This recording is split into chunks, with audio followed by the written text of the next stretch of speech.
আসসালামু আলাইকুম ভিউয়ার্স, কেমন আছেন আপনারা সবাই? আশা করি সবাই সুস্থ এবং ভালো আছেন।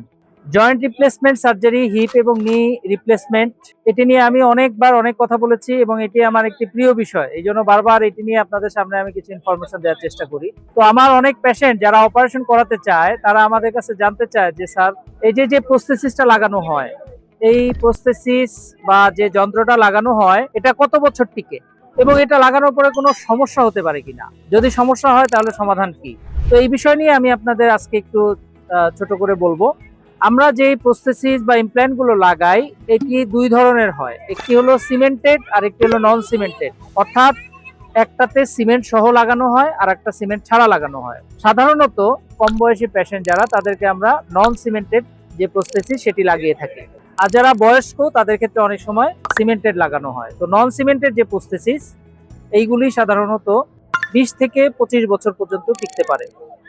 20 থেকে 25 বছর পরে এই যে প্রস্থেসিসটা লাগানো হয় তার জীবন কাল শেষ হয়ে যায়। তো কারো যদি 25-30 বছরে একবার লাগানো হয় বা 40 বছরে লাগানো হয়, তার কিন্তু লাইফে আরেকবার অপারেশন করে ওটিকে রিভিশন করতে হয়। অর্থাৎ সমস্ত প্রস্থেসিস গুলো খুলে ফেলে নতুন ভাবে আবার প্রস্থেসিস লাগাতে হয়। আর যদি বয়স্ক মানুষ হয় তাহলে একবার লাগালেই তার লাইফ টাইমে আর কখনো চেঞ্জ করা লাগে না।